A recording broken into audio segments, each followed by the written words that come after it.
Good evening, good evening. सब बढ़िया ही होंगे, है ना। बार बार पूछने की जरूरत नहीं है मुझे। तो फिर से आ गए हम किरचॉफ्स वोल्टेज लॉ के साथ। एक्चुअल में पिछले क्लास में वीडियो बहुत बड़ा हो गया था, और बड़ा तो नहीं बोलूंगा मैं, लेकिन फिर भी मैंने किरचॉफ्स लॉ के कुछ न्यूमेरिकल्स हमारे रह गए थे, इंपॉर्टेंट न्यूमेरिकल्स। तो वो आज हम कंप्लीट कर लेते हैं और थोड़ा सा टॉपिक भी आगे बढ़ाते हैं। व्हीटस्टोन ब्रिज को हम आज पढ़ेंगे आगे में, ठीक है। तो कुछ इंपॉर्टेंट न्यूमेरिकल्स में अभी आज लेने वाला हूं, जो दो न्यूमेरिकल आपका लूंगा किरचॉफ्स वोल्टेज लॉ का, ठीक है। तो आपके बुक का ही एक है, आपके बुक में ही अनसॉल्व न्यूमेरिकल है वो, ठीक है। आप देख सकते हो, मैं वो न्यूमेरिकल आपका सॉल्व करने जा रहा हूं, ठीक है। अब एक बात बता दूं तो सुन लो। जैसे आपको इसका सॉल्यूशन बाकी जगहों पे मिलेगा, वो सॉल्यूशन हमारा नहीं रहेगा, हमारा मेथड अलग रहेगा, थोड़ा आंसर करेक्ट आएगा। याद रखना, ये मेथड सबसे इजी मेथड रहेगी जो मैं आपको बताने वाला हूँ, क्योंकि मैंने बहुत सारे मेथड देखे, यूट्यूब पे वीडियोस देखा, 3-4 वीडियोस देखा, मुझे इसका सॉल्यूशन एक जैसा ही मिला है, जैसा यहाँ लिखा हुआ है, ठीक है। तो इससे बेहतर मेथड हो सकता है, तो आपको आज वीडियो में समझ में आ जाएगा और भी इजी लगेगा, ठीक है। चलो स्टार्ट करते हैं हम। चलो बोलते बढ़ते भाई आगे। पहले तो मैं कुछ 3 पार्ट में इसको डिवाइड कर देता हूँ, क्योंकि मुझे पता है ये न्यूमेरिकल कम से कम बहुत बड़ा होने वाला है, ठीक है। देखो भाई, देखो अभी मैं क्या करता हूँ, मैं डायग्राम बना लेता हूँ। मैं थोड़ा सा, मैंने शायद वीडियो के पहले डायग्राम बनाने चाहिए था, है ना। अरे ना ना ना, हम ऐसा नहीं करते भाई, पहले से डायग्राम बना के, पहले से सॉल्यूशन लिख के। अरे हम थोड़ी ना ऐसे पढ़ाते हैं भाई, आपके सामने लाइव लिख के दिखाते हैं, हाँ या ना। भले ही गलती होगी चलेगा, हम उसको गलती को बाद में सुधार लेंगे। चलो कैसे सुधारेंगे? कुछ नहीं करेंगे सर, वीडियो को क्रॉप कर देंगे, है ना? जो गलती हुई होगी उसको क्रॉप कर देंगे, बाकी जो कुछ गलत मत सोचो। टंग दांतों के बीच में आ गई थी। चलो ये रहा वो क्वेश्चन, याद रखना सबसे टफेस्ट क्वेश्चन है ये।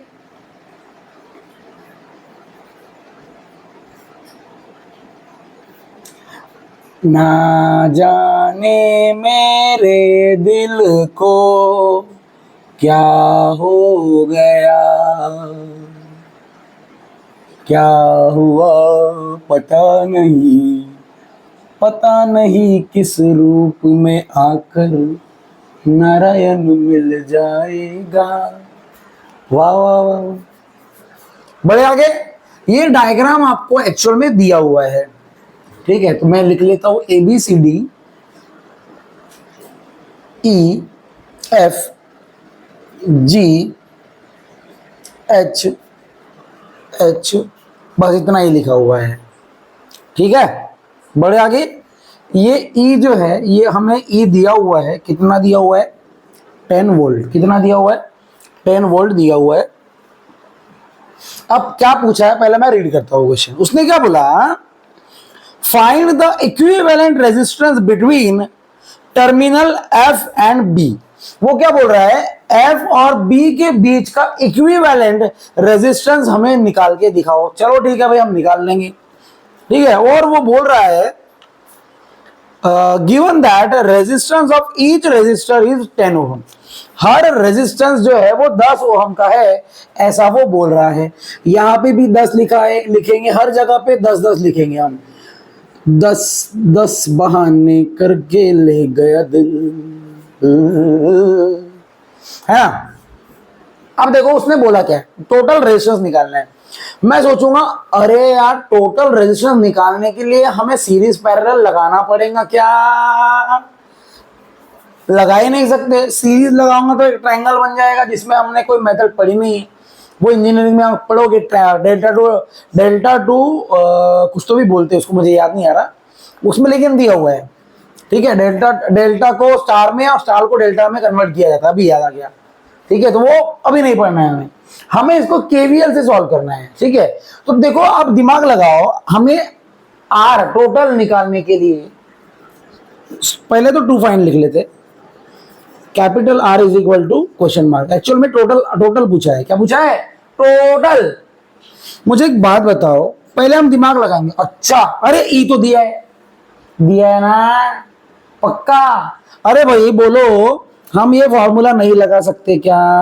हमको पता है, क्या पता है हमको? ये पता है कि जो ईएमएफ होता है वो पूरे सर्किट के अक्रॉस में सप्लाई देता है, इसीलिए इसका फॉर्मूला होता है करंट इनटू आर टोटल। अरे बोलो, बोला था कि नहीं बोला था? मैंने बोला था ना, जो ईएमएफ होता है वो क्या होता है, पूरे सर्किट को सप्लाई देता है, एसएल जो होता है।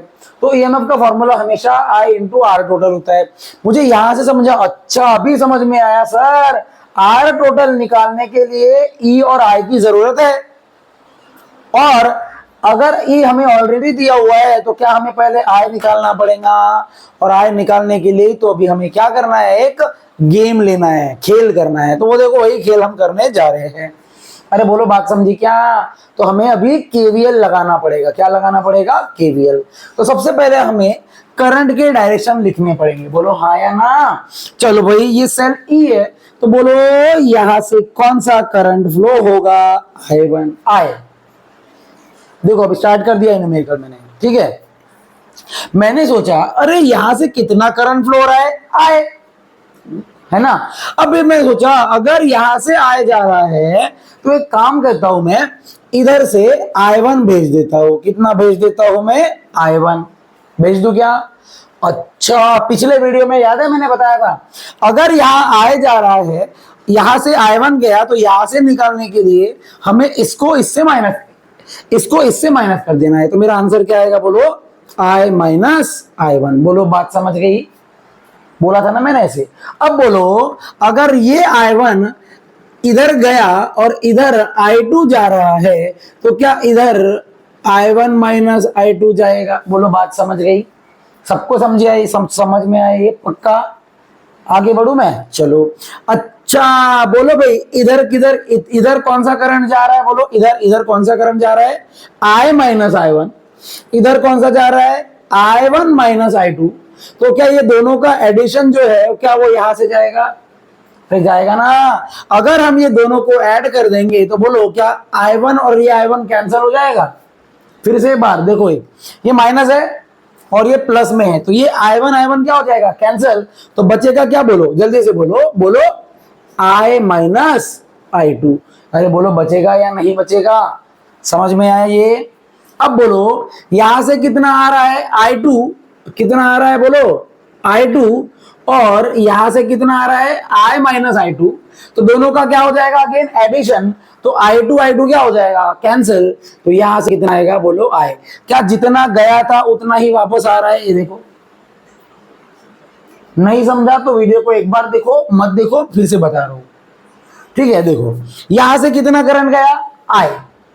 तो अगर यहां से I1 गया तो इसमें से इसको माइनस कर दूंगा तो मेरा वही करंट यहां से जाएगा, बताया था। वैसा ही ये I1 जा रहा है यहाँ पे, तो बोलो भाई क्या यहां से मैंने I2 भेज दिया?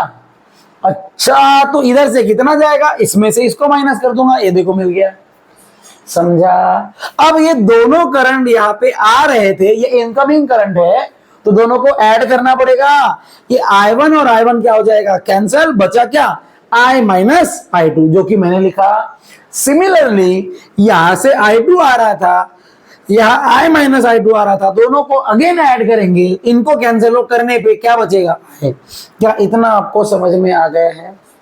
पक्का? बढ़ते हैं आगे। चलो तो शुरू करते हैं अभी हमारा केवीएल। सबसे पहले हम कोई भी एक लूप ले लेते हैं, कोई भी, इसको कुछ भी नाम दे दो आप, ABCDEFGH जे, मैं जे नाम दे रहा हूँ, दे सकते हो आप भी, दे सकते हो भाई।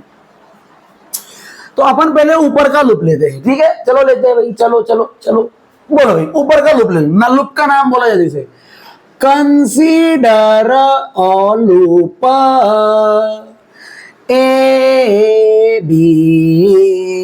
ABHGA। अरे ले लिया ना? लिया तो अच्छी बात है। चलो डायरेक्शन बना लेते लूप का। ये देखो ये हो गया लूप का डायरेक्शन, ये हो गया भाई डाउनवर्ड लूप का डायरेक्शन, ये हो गया भाई लूप का डायरेक्शन, ये देखो लेफ्ट में, और ये हो गया अपवर्ड लूप का डायरेक्शन। अरे याद है मैंने साइन कन्वेंशन क्या बोला था? रेजिस्टेंस से करंट का डायरेक्शन और लूप का डायरेक्शन सेम हो तो नेगेटिव, अपोजिट हो तो पॉजिटिव, याद है ना? हाँ, वेरी गुड।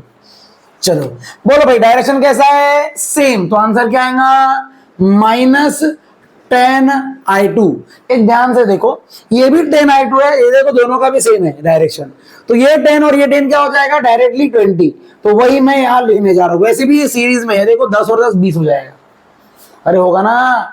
तो यहाँ पे ये 10 और ये 10 को एक साथ मैं 20 लिख रहा हूं, और इसका आंसर आया -20I2 लिख सकते हो आप, ठीक है? क्योंकि एग्जामिनर को भी पता है कि ये सीरीज में कनेक्टेड है, ठीक है? देखो दोनों का डायरेक्शन वैसे भी सेम था, तो माइनस में ही आएगा, ठीक है? चलो इसका बोलो भाई, डायरेक्शन कैसा है? अपोजिट है, तो इसका आंसर आएगा प्लस, करंट बोलो कितना है? पहले वैल्यू बोलो कितना है? 10 ब्रैकेट I-I2। अरे आएगा कि नहीं आएगा? बोलो बोलो। इसका डायरेक्शन बोलो, देखो अगेन अपोजिट है, तो अपोजिट है तो क्या आएगा? अगेन प्लस, तो इधर लिखेंगे प्लस, वैल्यू कितना है? बोलो 10 इन ब्रैकेट,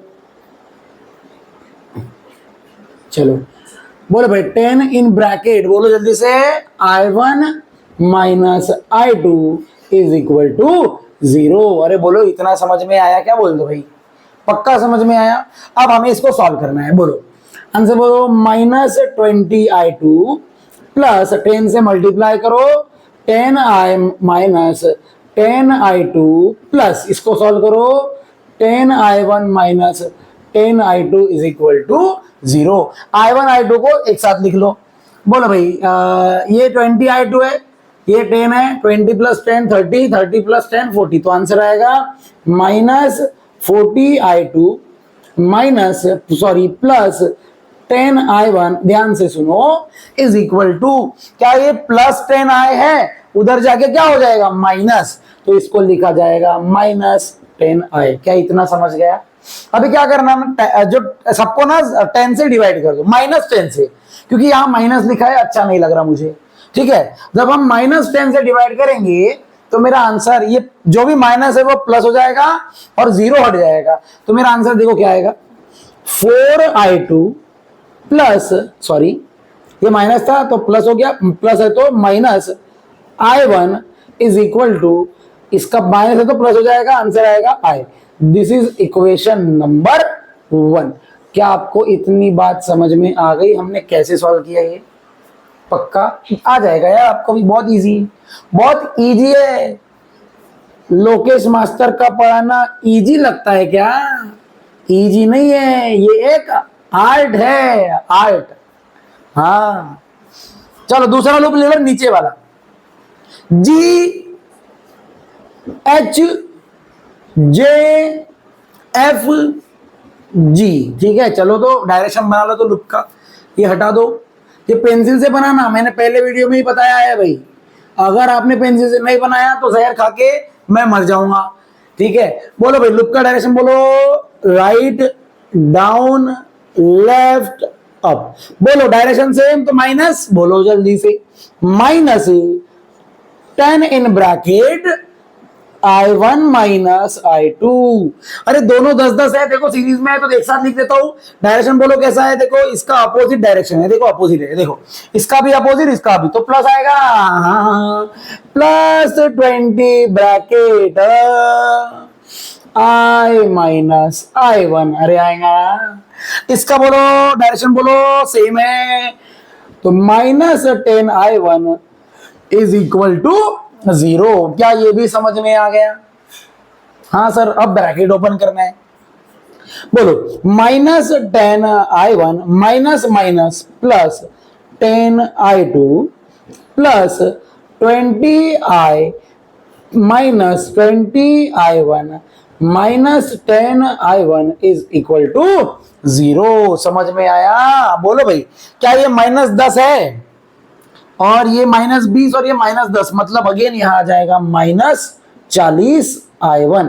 अरे आएगा कि नहीं आएगा? और 20 I2 कितना है? बोलो 10I2। अरे हाँ या ना? विच इज इक्वल टू, ये क्या है हो जाएगा उधर जाके -20I। बोलो बराबर बोला क्या? हाँ सर बराबर बोल रहे हो आप। अच्छा अगेन इसको किससे डिवाइड करना पड़ेगा? बोलो जल्दी से, 10 से। तो बोलो 10 से डिवाइड करने पे क्या आंसर आएगा, बोलो, अरे बोलो ना जल्दी से। I2 minus 4I1 is equal to -2I। क्या ये इक्वेशन नंबर 2 हो जाएगा? हाँ। अब याद है हमने इसके पहले बारे में क्या किया था, दोनों इक्वेशन को सॉल्व किया था, अभी भी करेंगे। बोलो, दोनों इक्वेशन को सॉल्व करने के लिए क्या इसको 4 से मल्टीप्लाई करना पड़ेगा? ये देखो, यहाँ 4 है, यहाँ 4 नहीं है, बोलो बराबर क्या? हाँ सर। और बोलो, इसको 4 से मल्टीप्लाई करने पे जब साइन सेम होती है तो क्या माइनस किया जाता है? हाँ, तो चलो कर लेते हैं। इंग्लिश में लिखेंगे multiply equation 2/4 and subtract with 1। अरे बोलो बराबर क्या? चलो कर लेते हैं, बोलो जल्दी से। इधर कर लू, इधर कर लू, कर लू, कर लू, चलो बोलो भाई, इसको 4 से मल्टीप्लाई करो। बोलो 4 इंटू I2 क्या हो जाएगा? 4I2। अरे होगा। नेक्स्ट बोलो जल्दी से। 4 4 से क्या होता है? बोलो 16I1। और 4 2 से क्या होता है? बोलो 8I। बोलो बराबर।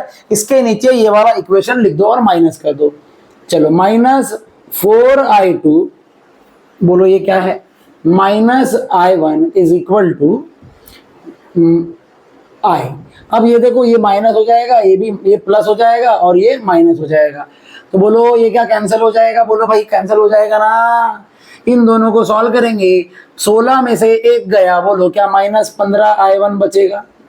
अरे बचेगा। और क्या माइनस माइनस प्लस मतलब क्या? -9I आ जाएगा। बोलो आएगा क्या? माइनस माइनस कैंसिल हो जाएगा और I1 आएगा 9/15I। बोलो आएगा कि नहीं आएगा?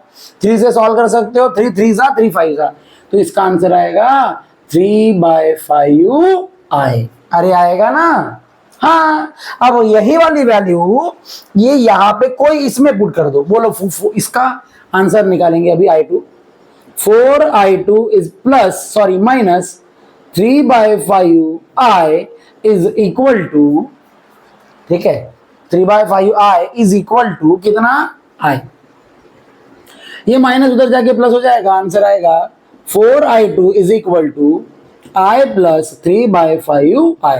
इसको सॉल्व करो, अब देख क्या आंसर आता है। तो 5 प्लस 3 कितना? 8I/5, तो I2 आ जाएगा। 4 से ये कटा, बचा 2, आंसर आएगा 2/5I। अरे बोलो बात समझ गई क्या? गलत तो नहीं है ना? चेक कर लेना एक बार। I1 कितना आया? 3/5, ये कितना आया? 2/5। चलो बढ़ते हैं आगे। अरे वार्ते क्या समोर, चलो वार्ते हैं अपन, चलो समोर बढ़ते हैं। क्या I1 मिला? बोलो I के टर्म में? हाँ। क्या I2 मिला I के टर्म में? हाँ। अब पता है हम क्या करने वाले हैं? अब हम वो थर्ड वाला लूप लेने वाले हैं जिसमें किसका यूज होता है? सेल का यूज होता है। और आप बताओ मुझे, जब हम थर्ड इक्वेशन यूज करेंगे क्या उसमें भी ये आएगा? हाँ पक्का। अच्छा, अभी समझ में आया सर आप क्यों यूज करने वाले हो। अब बोलो, क्या अगर ये आएगा, अगर ये आएगा तो मुझे तो नहीं लग रहा आएगा ना भाई। ये क्या आ रहा है? क्या I1 भी आएगा? हाँ। क्या I2 भी आएगा? हाँ। क्या I1 की वैल्यू हम निकाल चुके हैं? I2 भी निकाल चुके हैं। हाँ। क्या ये दोनों I के ही टर्म में है? तो क्या पूरी इक्वेशन I के टर्म में आ जाएगी और हमें वो I मिल जाएगा। और I मिल गया तो R मिल जाएगा, क्योंकि I ही तो निकालना था हमें पहले। समझ में आया? पक्का। अबे क्या कर रहा हो? देखो, मेरा बोर्ड बहुत छोटा है, इसीलिए पूरा एक वीडियो में नहीं आता है, आपको भी पता है।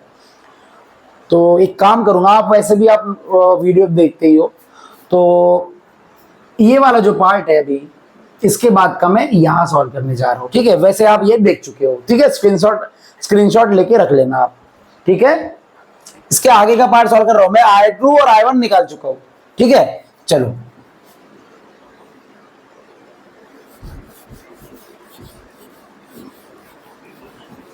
हाँ, अभी देखो भाई, हमें बोलो क्या I1 I2 निकालने के लिए क्या लगाया? समझा?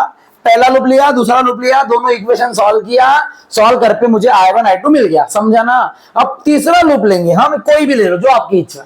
मैं यहां से शुरू करूंगा, ये वाला यहां खत्म करूंगा, ठीक है। बोलो जल्दी से, कंसीडर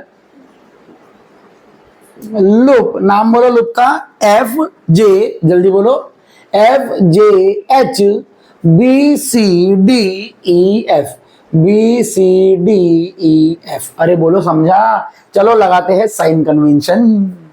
बोलो भाई, डायरेक्शन अपोजिट, अरे सॉरी लूप का डायरेक्शन ले लिया। हाँ बोलो लूप का डायरेक्शन, इधर से इधर जाना है, इधर इधर ऊपर और इधर लेफ्ट, ठीक है। हाँ बोलो, डायरेक्शन सेम तो माइनस, क्या ये भी दोनों सेम ही है, एक ही एक साथ लिख लेते हैं, चलो माइनस में लिखते हैं, -20 ब्रैकेट I माइनस I1। अरे आएगा क्या, पक्का। बोलो अगेन डायरेक्शन बोलो सेम, तो -10 in bracket I minus I2। इसका डायरेक्शन बोलो सेम, लेकिन याद है मैंने बोला था जब ईएमएफ में से डायरेक्शन, सेल से डायरेक्शन सेम हो तो पॉजिटिव लिया जाता है, तो यहां आएगा plus E is equal to 0। समझ में आया, चलो वैल्यू पुट करो, पहले मल्टीप्लाई भी करो वैल्यू भी पुट करो। -20I minus minus plus 20I1 minus 10I minus minus plus 10I2 plus 10 is equal to 0। अरे आएगा कि नहीं आएगा, हाँ सर। अभी ये I1 की वैल्यू जो है, ये वाली वैल्यू यहाँ पे पुट कर लेते हैं, ठीक है, और I को भी सॉल्व कर लेते हैं। माइनस माइनस होता है plus, -30I plus 20 into I1, बोलो कितना है I1, 3/5I। अरे बोलो समझा, प्लस 10 इंटू I2, बोलो कितना है 2/5I plus, sorry directly is equal to -10 लिख देता हूं। अरे बोलो बराबर है क्या, चलो भाई बढ़ते हैं। बोलो इसको सॉल्व करें, 5 1 जा 5 4 जा 5 1 जा 5 2 जा, बोलो आंसर क्या आएगा, -30I 4 3 जा हो जाएगा प्लस 12I 2 2 जा हो जाएगा 4I इज इक्वल टू -10। बोलो क्या ये दोनों को सॉल्व करने पे 16 आ जाएगा, और इसको सॉल्व करूंगा तो क्या मेरा -14I आ जाएगा आंसर, बोलो आएगा कि नहीं। माइनस माइनस कैंसल, तो क्या I is equal to 10/14 ampere आएगा। अरे आएगा कि नहीं आएगा, बोल दो भाई, समझा I कैसे निकाला। अब मुझे पता है, हमने पहले ही फॉर्मूला लिखा था यहाँ पे कि E is equal to I into R total होता है, तो बोलो R टोटल जो आएगा क्या वो E अपॉन I हो जाएगा। अरे होगा ना, और हमें पता है E कितना दिया है 10, और I कितना आया, बोलो 10/14, 10 कैंसिल हो गया, और R टोटल बोलो कितना आया 14 ओहम। क्या आपको ये बात समझ गई। मुझे पता है मुझे समझाने के लिए टाइम लगा, लेकिन अब जब आप इसको खुद से करोगे ना ज्यादा टाइम नहीं लगेगा, 5 से 7 मिनट में ये सॉल्व हो जाता है, ज्यादा से ज्यादा 8 मिनट, और 3 मार्क का ही आएगा अगर आया तो। अरे बोलो समझ में आया, ये न्यूमेरिकल बहुत ही अच्छा न्यूमेरिकल था, भले ही टाइम लगा होगा, लेकिन आप अगर इसको खुद से करोगे तो ज्यादा टाइम नहीं लगेगा, ठीक है। एक और न्यूमेरिकल हमारा बचा हुआ है, वो भी हम अभी सॉल्व करने वाले हैं, वो इजी है। चलो मैं इसको इरेज कर देता हूँ, आप लोग इसको नोट कर सकते हो, पहले वाला स्क्रीनशॉट ले लेना, फिर बाद में इसको भी लिख लेना। चलो बढ़ते हैं आगे।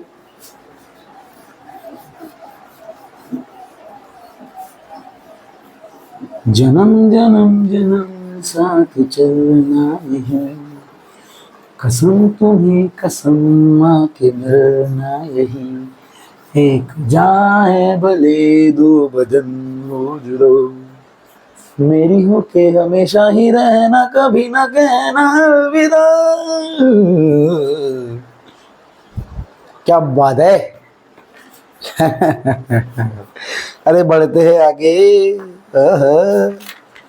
ये हो गया, चलो एक क्वेश्चन एक रह गया है, वो कर लेते हैं हम। आपके टेक्स्ट बुक का अगेन अनसॉल्व्ड न्यूमेरिकल है। देखो क्या बोला उसने, a set of 3 coil having resistance 10 ohm 12 ohm and 15 ohm are connected in parallel. वो क्या बोल रहा है, 3 रेजिस्टेंस है, तीनों को पैरेलली कनेक्ट करना है। चलो कर देते हैं भाई। ये हो गया पहला रेजिस्टेंस, ये हो गया दूसरा रेजिस्टेंस, और ये हो गया तीसरा रेजिस्टेंस। इसको R1 बोला जो कि 10 ओहम का है, इसको R2 बोला जो कि 12 ओम का है, और इसको R3 बोला जो कि 15 ओम का है, बराबर। उसने बोला अच्छा, इसके बाद में कुछ तो और दिया भी है, बड़े बड़े स्टेटमेंट लिखे हैं। This combination is connected in a series with series combination of 3 coil of same resistance. अच्छा, जो कब फास्ट बोला सर, अरे उसने क्या बोला, इसके कॉम्बिनेशन को हमें क्या करना है, एक 3 और रेजिस्टेंस से कनेक्ट करना है जो सीरीज में कनेक्टेड है।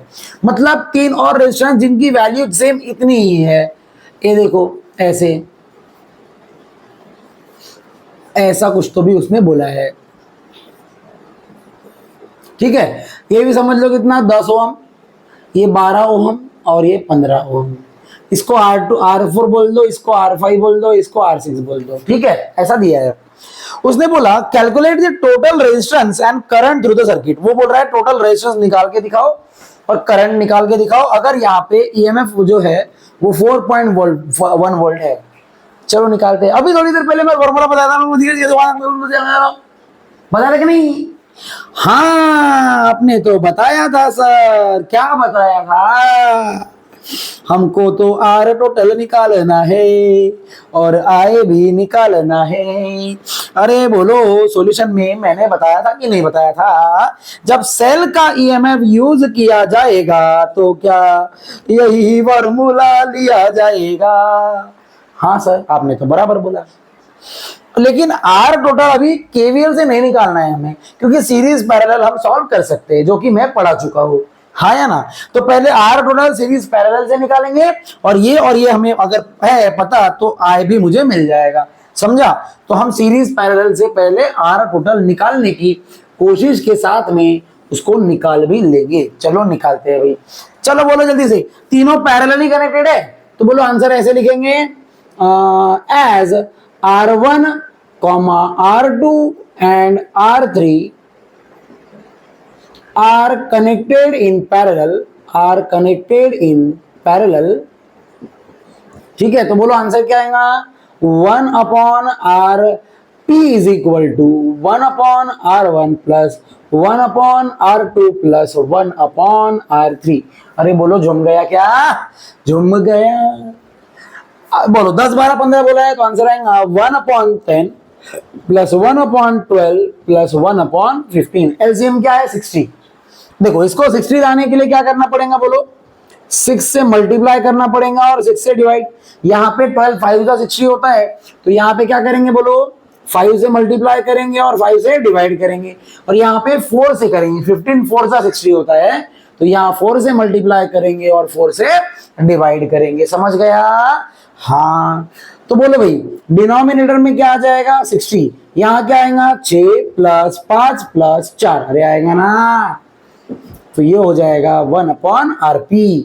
तो मेरा 1 अपॉन RP आएगा। बोलो कितना? 6 और 5 11 और 4 15। आंसर आया 15/60, 15 4 जा। तो इसको उल्टा कर देंगे तो बोलो RP कितना आएगा? 4 ओहम। अरे ये तो कैलकुलेशन है यार, फिजिक्स में थोड़ी ना कैलकुलेशन काम आते हैं। नहीं आते क्या? दिख नहीं रहा क्या? खराब कर देता है।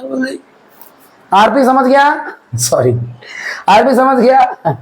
ठीक है। अब ये क्या तीनों सीरीज में कनेक्टेड है, तो हम बोलेंगे also R4, R5, R6 shortcut में लिखूंगा। कैसे कनेक्टेड है बोलो? सीरीज में कनेक्टेड है। कैसे कनेक्टेड है? सीरीज में।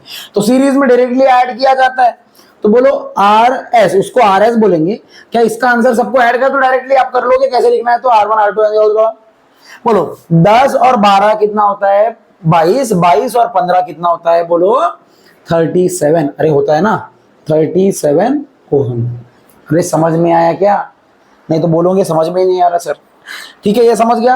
अब बोलो जब हम इसका एक रेजिस्टेंस बनाएंगे तो क्या वो नीचे आके एक ही रेजिस्टेंस बनेगा और डायग्राम ऐसा बन जाएगा? ये देखो,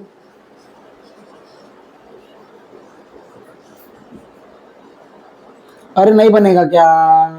ये हो जाएगा RP और ये हो जाएगा RS। अब बोलो क्या ये दोनों सीरीज में आ गए हैं? तो सीरीज में डायरेक्टली ऐड कर देंगे किसको? इन दोनों को। तो बोलो आंसर क्या आएगा? हम बोलेंगे RP and RS are in series, अरे बोलो सीरीज में आ गए ना, तो जो आर टोटल आएगा क्या वो दोनों का एडिशन हो जाएगा, R P plus R S. अरे बोलो आर पी कितना, 4 और 37, 4 प्लस 37, आंसर इज 41 ओहम। अरे आएगा कि नहीं आएगा बोलो, समझ में आया ना। और इसमें पुट कर दो तो आई मिल जाएगा। बोलो E इज इक्वल टू क्या होता है, आई इंटू आर टोटल, तो आई इज आ जाएगा R E upon R total. अरे बोलो आएगा ना, तो आंसर आएगा 4.1 अपॉन 41, आंसर इज 0.1 एम्पियर। अरे बोलो समझ में आया क्या न्यूमेरिकल, समझ गए भाई। अब हम नया टॉपिक चालू करेंगे यार, बहुत हो गया, पक जाओगे नहीं तो न्यूमेरिकल सॉल्व करते करते। चलो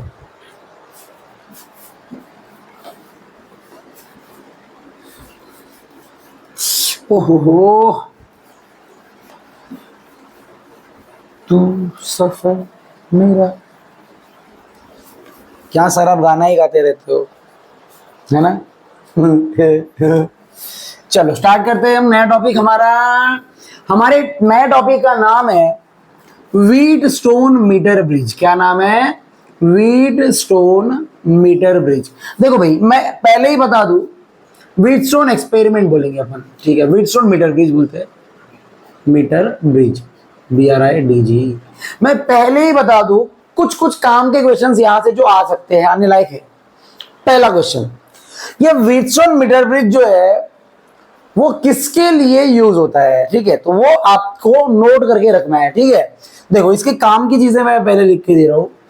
Wheatstone meter bridge is use to determine the unknown resistance of any wire, या किसी डिवाइस का अननोन रेजिस्टेंस को निकालने के लिए यूज होता है व्हीटस्टोन मीटर ब्रिज। समझ में आया क्या। पहला, to calculate unknown resistance, unknown resistance, ठीक है। और एक बात, ये कहां तक को कितने रेजिस्टेंस तक ये वैल्यू निकाल सकता है। याद रखना व्हीटस्टोन मीटर ब्रिज जो होता है ये 10 ओहम से लेकर,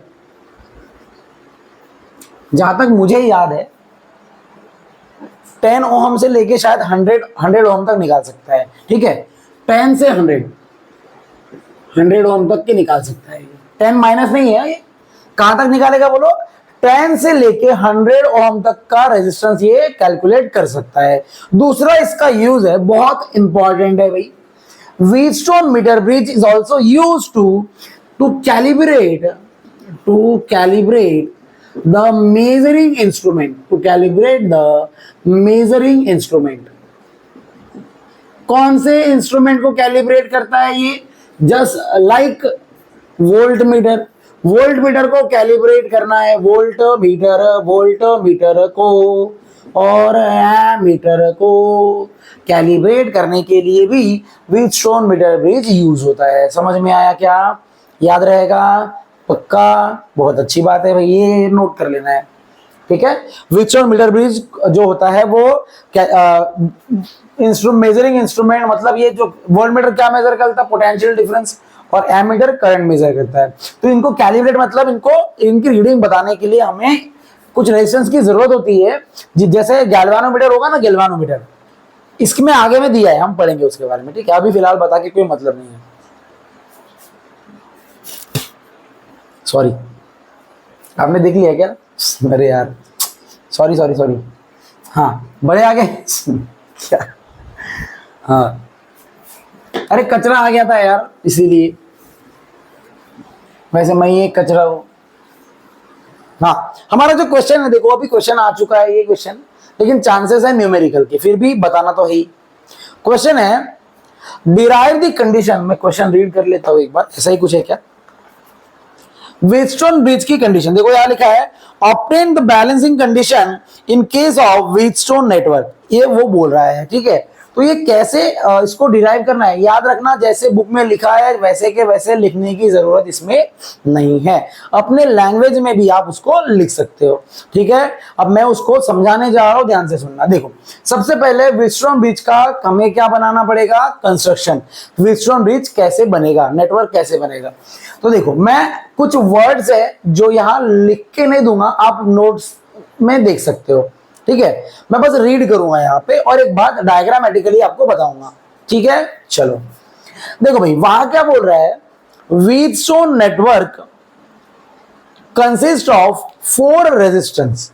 कितने रेजिस्टेंस होते हैं इसमें? 4 रेजिस्टेंस होते हैं, जिसको क्वाड्रिलेटरल के फॉर्म में रखा जाता है। जैसे एक देखो लिखा है, पहले मैंने 4 रेजिस्टेंस ले लिए, देखो ये हो गया पहला रेजिस्टेंस, ये हो गया दूसरा रेजिस्टेंस, ये हो गया तीसरा रेजिस्टेंस और ये हो गया चौथा रेजिस्टेंस। ठीक है, इसको मैंने नाम दिया P, Q, R और S।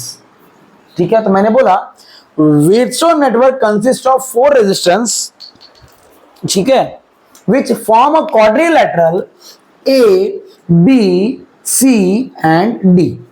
एक क्वाड्रिलेटरल बना दिया उसने, समझ गया इतना?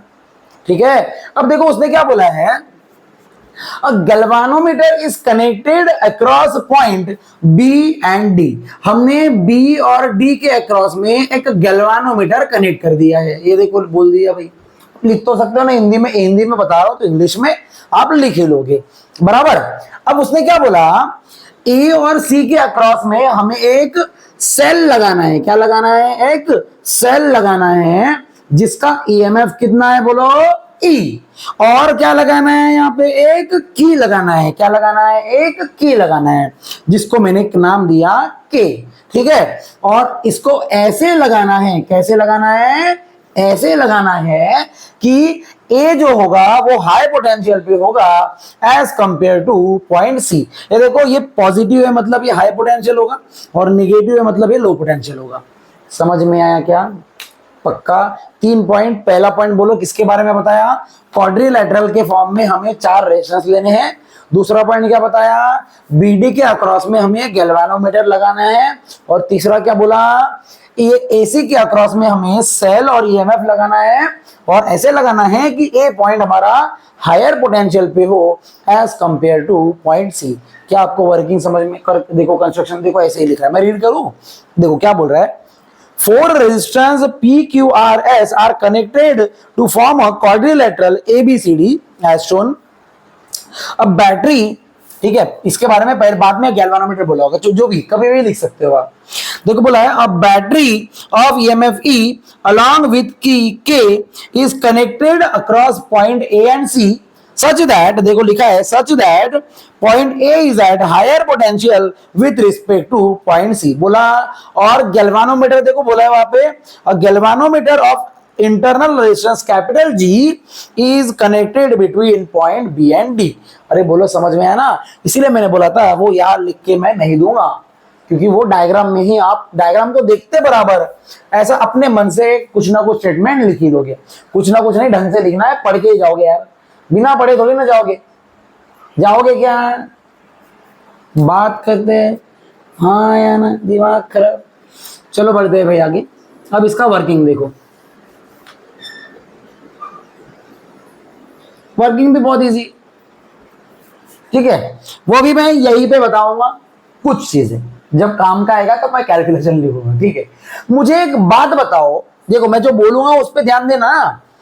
ऐसा आप जब आप पेपर लेके जाओगे ना, तो जो मैं बोल रहा हूं ना, मेरी वो बातें आपको ध्यान में रहेगी, ठीक है।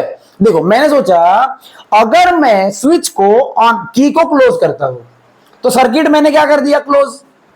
अरे हाँ या ना, सर्किट क्या हो गई? क्लोज। मतलब हमारा करंट जो फ्लो होगा वो कहां से फ्लो होगा? सेल से। अरे बोलो होगा ना, सर्किट से क्या फ्लो होने लग जाएगा? Current I. तो मैंने बोला when circuit is close current I flowing through the circuit. तो यहां से कितना करंट फ्लो होगा? बोलो आई करंट फ्लो होगा। कितना करंट फ्लो होगा? आई। यही करंट आई जो है वो ए पे जाने के बाद वो 2 पार्ट में डिवाइड हो जाएगा। अरे होगा या नहीं होगा? जिसको इंग्लिश ग्रामर आता है वो अपने लैंग्वेज में पढ़ के कुछ ना कुछ लिख ही लेगा, बस मेरी बातों को समझो, ठीक है। ये करंट 2 पार्ट में डिवाइड हो जाएगा। समझ लो यहां से कितना करंट गया? I1। कितना गया? I1। और यहां से कितना गया? बोलो I2। अरे बोलो बराबर है क्या? समझ में आ रहा है ना? मैंने बोला इधर गया I1, इधर गया I2, पक्का। अब मुझे एक बात बताओ, इंग्लिश में ऐसा लिख सकते हैं कि ये जो I है, करंट I जो है वो यहां पे डिवाइड हो गया। I1 कहां से गया? ब्रांच AB से गया। और I2 कहां से गया? ब्रांच AD से गया। ठीक है, अब बोलो क्या ये जो I1 है ये B पॉइंट पे दो पार्ट में डिवाइड हो जाएगा? अरे होगा ना। हाँ समझ लो, इधर से कितना जा रहा है IG, तो बोलो इधर से कितना जाएगा, बोलो जल्दी से, अभी मैंने बताया था। इसमें से इसको क्या कर देंगे माइनस, तो मेरा आंसर आएगा, बोलो कितना, I1 माइनस IG। समझ गया? वैसे ही यहां से I2 देखो आ रहा है, ये IG भी इसमें आ रहा है, तो ये दोनों का एडिशन होके यहां से निकलेगा, बोलो हाँ या ना। तो इधर जाएगा I2 प्लस IG, बोलो समझा? और क्या ये दोनों मिलके इधर से क्या I ही निकलेगा, क्योंकि I का मतलब I1 प्लस I2 था। तो देखो ये IG क्या हो जाएगा, कैंसल, और I1 प्लस I2 मेरा यहां से आएगा, और वही I1 प्लस I2 मतलब क्या होता है, I। समझ गया ये डायग्राम कैसे बनाना है? और यही लिखना है, देखो इंग्लिश में मैं बताता हूँ, ये देखो मैं जो बोल रहा हूँ सुनो, देखो क्या बोला, when key is closed, जब की को क्लोज करेंगे, current I flows through the circuit, current I flows through the circuit, जैसे मैंने बोला था।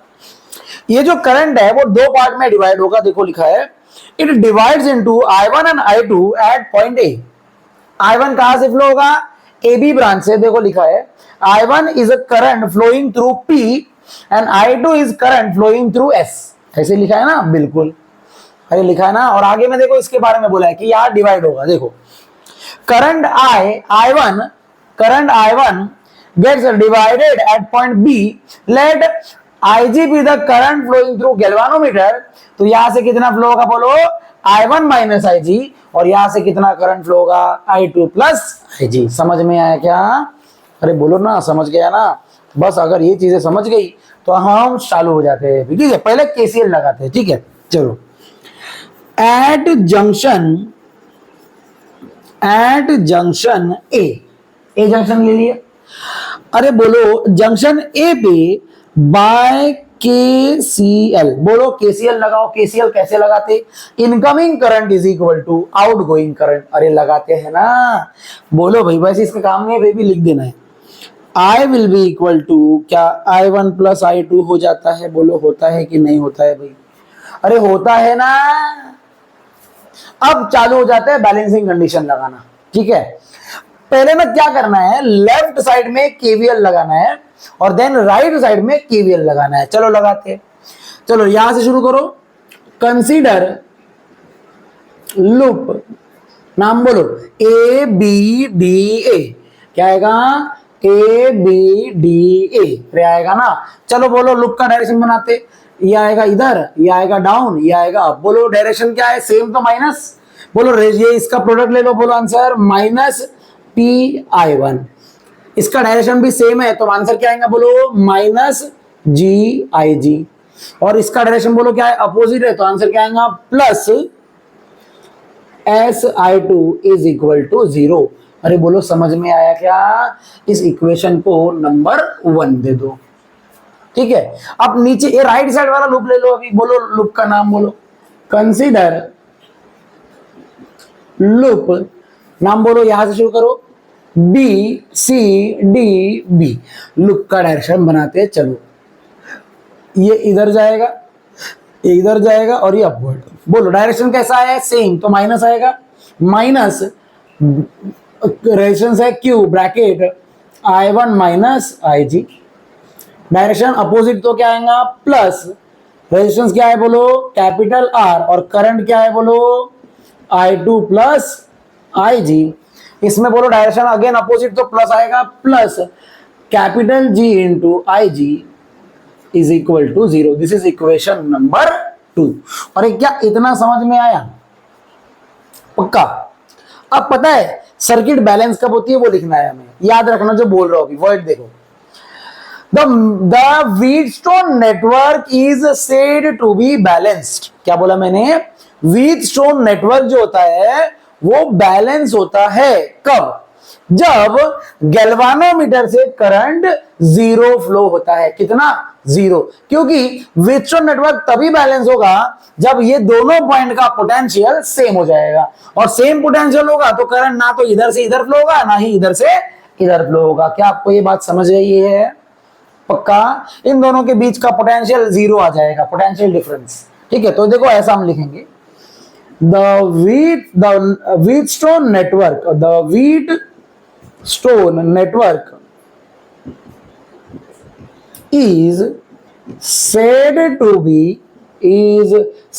to be balanced if, कब बैलेंस होगा बोलो भाई, मुझे बताओ, अरे बोलो, if current flowing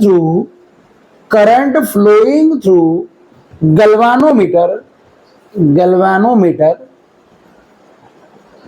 अरे बोलो कितना होगा, जीरो। समझ में आया क्या? तो आपको इक्वेशन 1 में IG जीरो पुट करना है और इक्वेशन 2 में भी IG जीरो पुट कर देना है। देखो क्या आंसर आता है। ठीक है, यहां पे IG जीरो पुट करो, बोलो आंसर क्या आएगा यहां पे, फ्रॉम 1, बोलो जल्दी से आंसर बोलो, minus PI1 is equal to, sorry ये जीरो हो जाएगा तो लिखना ही नहीं, चलो लिख ही लेता हूं, आप बोल रहे हो तो, minus zero plus S into I2 is equal to zero. क्या ये उधर जाके इक्वल माइनस प्लस हो जाएगा? तो बोलो आंसर क्या आएगा, PI1 up is equal to SI2। अरे आएगा ना, दोनों पॉजिटिव ही तो रहेंगे। ये हो गया हमारा इक्वेशन नंबर 3, समझा? अब इक्वेशन 2 में पुट करो IG जीरो, बोलो आंसर क्या आएगा, बोलो ना जल्दी से, अरे बोलो ना। अच्छा सॉरी आप बोल नहीं सकते, हाँ बराबर है। क्या पंचर जोक मारा सर आपने? हाँ बोलो जल्दी से, बोलो फ्रॉम, अभी मैं क्या बोल, दिमाग खराब हो रहा मेरा आज। IG जीरो पुट करो, बोलो जल्दी से, माइनस ये तो जीरो हो गया, I1 मल्टीप्लाई कर दूंगा, आंसर आएगा QI1, ये बोलो भाई, यहाँ पे IG जीरो तो आंसर आएगा plus R into IG plus zero is equal to zero. क्या ये अगेन I1 को लेफ्ट में लिखना है, ठीक है? तो बोलो आंसर क्या आएगा, QI1 is equal to RI2। This is equation number 4। बोलो दोनों को डिवाइड कर देंगे क्या? कर दो डिवाइड, कर दो रे बाबा, इन दोनों को डिवाइड करो, डिवाइड इक्वेशन 3/4। बोलो इसको PI1 by QI1 is equal to SI2 divided by RI2। ये कटा, बोलो answer, P by Q is equal to S by R। अरे बोलो बस समझ गई क्या? और यही है वो कंडीशन, यही है वो, गौर से देखो इस इक्वेशन को, यही है वो इक्वेशन जो हमें निकालना था, बैलेंसिंग कंडीशन बोला था ना, यही। समझा क्या? कंस्ट्रक्शन वर्किंग पूरा जो मैंने बोला फिर से एक बार सुनना उसको, और उसका वो जो वर्किंग कॉन्सेप्ट बताया वो भी सुनना, और उस सुनने को याद रखना, ताकि एग्जाम में अगर आप कुछ चीज भूल जाओ तो मेरी बातें याद आए तो अपनी लैंग्वेज में आप उसको लिख पाओ। अरे समझ में आया क्या? है ना, मजा आया कि नहीं आया? ये हो गया व्हीटस्टोन ब्रिज का क्या बोला मैंने, क्या बोला, हाँ कंडीशन। तो इसी पे कुछ न्यूमेरिकल्स ले रहा हूं मैं। इसके बाद में हम व्हीटस्टोन ब्रिज का एक्सपेरिमेंट का देखेंगे, जिसमें हमें अननोन रेजिस्टेंस निकालना होता है। वो आज हम इस वीडियो में नहीं पढ़ेंगे, कल पढ़ेंगे, ठीक है? आज मैं इस टॉपिक पे कुछ एक दो न्यूमेरिकल जो हमें दिए हुए हैं वो मैं बता दे रहा हूँ आपको, ठीक है? चलो आप मिटा सकते हो इसको, सॉरी आप मिटा सकते हो। अरे सर जी आप नहीं, हम नहीं सर, आप ही मिटाओगे। जिसका किया वही मिटाएगा भाई, है ना जी? जो गलती करेगा वही अपनी गलतियों को सुधार सकता है, कोई दूसरा थोड़ी ना उसको सुधारने आने वाला है ना? क्या बात है सर, आपने एक मोटिवेशन की बात बता दी मजाक मजाक में, है ना? चलो भाई बढ़ते हैं आगे, हम बढ़ो आगे। इस पे न्यूमेरिकल बताओ। चलो देखो इसके न्यूमेरिकल्स, इस पे इसी के बेस पे रहेगा वो। चलो देखो क्या बोल रहा है, ध्यान से सुनना,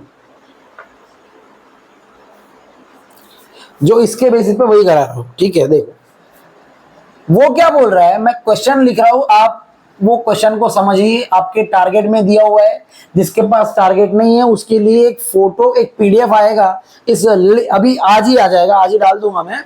वो इस PDF को ओपन करना और आपको ये क्वेश्चन नंबर मिलेगा 27, ठीक है? चलो क्या बोल रहा है देखो, four resistance 4 ohm 4 ohm 4 ohm and 12 ohm form a Wheatstone network. वो क्या बोल रहा है, एक व्हीटस्टोन नेटवर्क बना लो, ये लो बना लिया, ये हो गया पहला, ये हो गया दूसरा, ये हो गया तीसरा और ये हो गया चौथा।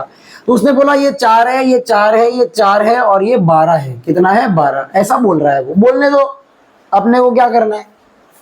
चलो इसको नाम दे देते हैं भाई हम P, इसको नाम दे देते Q, इसको नाम दे देते PQR, इसको नाम दे देते R और इसको नाम दे देते S। ठीक है, ऐसा कुछ नाम दे देते हैं उसको। दे दो ना, अच्छी लग रहा, अच्छा नहीं लग रहा तो नाम होना चाहिए ना। जब हम किसी का नामकरण ही नहीं करेंगे तो उसको पहचाना कैसे जाएगा। जैसे मैं, है ना। चलो बढ़ते हैं भाई, ये ओम ओम है, ओम ओम। आगे बोला है find the resistance which when connected across 12 ohm resistance will balance the network. वो क्या बोल रहा है, ध्यान से सुनो। Find the resistance which when connected across 12 ohm resistance will balance the network. वो क्या बोल रहा है कि 12 ओहम के रेजिस्टेंस के अक्रॉस में मैं कितना ओहम का रेजिस्टेंस उसमें लगाऊंगा ताकि हमारी सर्किट बैलेंस हो जाए। क्या हो जाए, बैलेंस। मैं सोचूंगा पहले, अरे ये 12 को मैं बढ़ाऊं कि कम करूं, पहले तो यही सोचेंगे ना। फिर मेरे दिमाग में आएगा, अरे सर्किट को बैलेंस करने के लिए ये अगर मैं इसको लगाऊं फॉर्मूला तो ऐसा होना चाहिए था। देखो 4/4 इज इक्वल टू 4/4, तभी बैलेंस सर्किट हो जाए, बैलेंस हो जाएगी। मतलब इसका जो टोटल आएगा ये 12 का, उसके जगह 4 होना चाहिए था। अरे हाँ या ना, तभी बैलेंस होती ना। देखो ना, अरे हाँ या ना, 4/4 इज इक्वल टू 4/4, तभी तो इक्वल आएगा, बराबर है। इसका मतलब 12 के जगह 4 होना चाहिए था, 4। लेकिन 4 होना मतलब क्या है कि 12 जो है उसको डिक्रीज करना है। क्या करना है, डिक्रीज।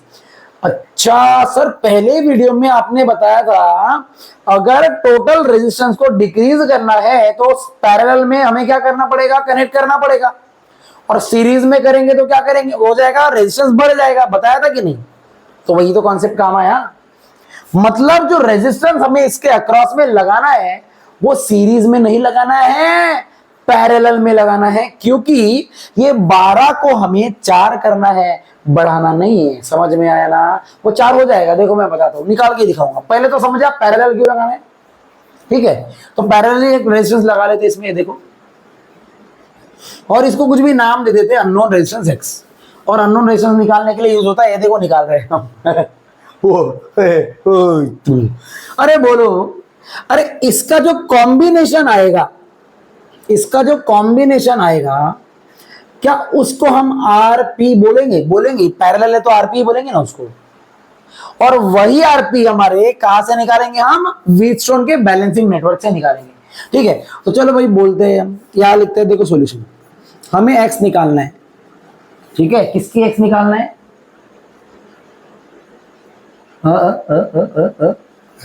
सॉरी, किसी की एक्स को बाहर मत निकालो, नहीं तो उसके पीछे बहुत सारे और लोग जो है उसके पीछे पड़ जाएंगे और फिर वो भी लोग उसके एक्स बन जाएंगे, है ना। चलो चलो, अरे मुझे एक बात बताओ, हम बोलेंगे जब सर्किट बैलेंस होगी, जब सर्किट क्या होगी, बैलेंस, तो क्या यही फॉर्मूला बनेगा, for circuit to be balance, for circuit to be balanced, circuit को बैलेंस होने के लिए यहाँ का रेजिस्टेंस हम पहले निकालेंगे, उसको आरपी बोलेंगे।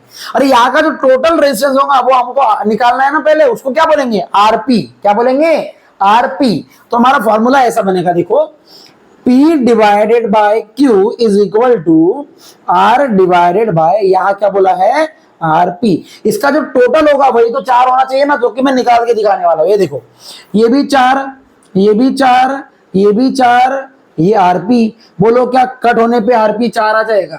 अरे आएगा कि नहीं आएगा, जो कि मैंने बोला था। अरे हाँ या ना, अब मेरे को समझा। अच्छा, इसका जो टोटल है वो आरपी हम निकाल चुके हैं सर।